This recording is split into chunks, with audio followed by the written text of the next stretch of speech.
have 6 flashcards. 1, 2, 3, 4, 5, and 6. Wake up. It is 5:12 a.m. Your house is violently shaking and the roof starts to cave in. You feel the chaos and the fear settles in. According to newspaper.com, a website that was published on March 2nd, 2025, 200,000 out of the 400,000 people in San Francisco became homeless. 50 fires erupted in less than half an hour and overtook 500 city blocks. Today, I will inform you about the San Francisco earthquake that happened on April 18, 1906.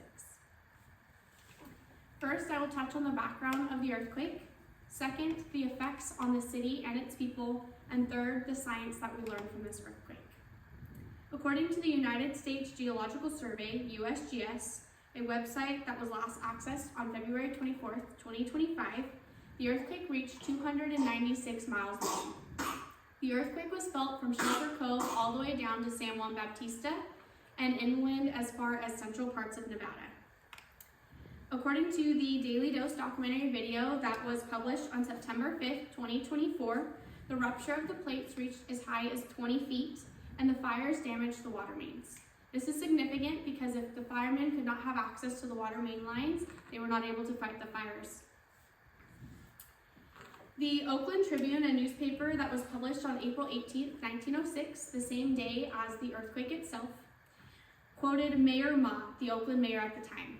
He said, "The earthquake that visited upon our city this morning was a great calamity. Yet it is a source of much satisfaction that we were spared from a conflagration and serious loss of life." The fact that Oakland was posting about this earthquake shows you that their fear was felt even being a neighboring city. Now that we talked about the background, we will discuss the effects of San Francisco and the residents thereof. The Daily Dose documentary video that was posted on September 5th, 2024 talked a lot about the fires that were overtaken. The fires overtook buildings such as City Hall. Homelessness was a huge contribution to the city. A personal account of this, my 4th grade grandmother was a resident of San Francisco and her husband was living with her and her child. She was also pregnant at the time. They were woken up by the earthquake as well. Their house started to have damage to it, so they felt it was necessary for them to evacuate their home. In that decision, they loaded up their toddler in a little red wagon that they had and headed towards the middle of the city. As they were walking, she grew very tired, being that she was pregnant, and her husband said, "You know what, stay here. I'll be right back, I'm gonna get help." And after hours of waiting, he never came back. So she decided at that time, for her best interest and her children's best interest, to head into the city, and she sheltered in place until she could find a homeless camp to stay at. According to the California Historical Society website that was published on April 15th, 2020, the federal government sent in military troops to put homeless camps in place. These homeless camps were essential as many people were just outdoors or finding whatever little shelter they could for many days after the earthquake happened. This was the first glimmer of hope that the city was going to begin to be rebuilt. Now that we talked about the effects on the people and the city, we will now discuss the science that we learned from this earthquake. The Cal Academy Sciences website that was last accessed on March 25th, 2025, talks about how the earthquake and the resulting fires were one of the worst natural disasters to happen in California. USGS website that was last accessed on February 24th, 2025, talks about how this launched a further study of the San Andreas Fault system.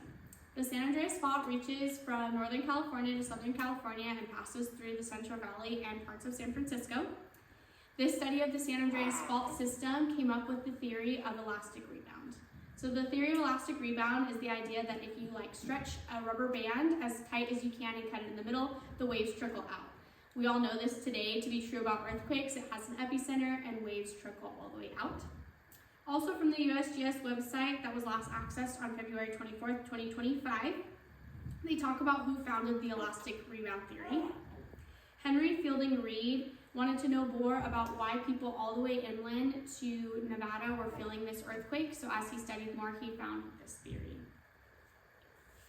Today I informed you about the San Francisco earthquake that occurred on April 18, 1906. First, I talked about the background of the earthquake. Secondly, I talked about the effects on the city and its people. And lastly, I talked about the science that we learned. To directly quote the California Historical Society website that was published on April 15th, 2020, it says, "The 1906 earthquake and resulting fires became a defining moment in history. This could not be more true with the facts that I laid out today. We now know so much more about earthquakes and how we can defend ourselves against them and be better prepared."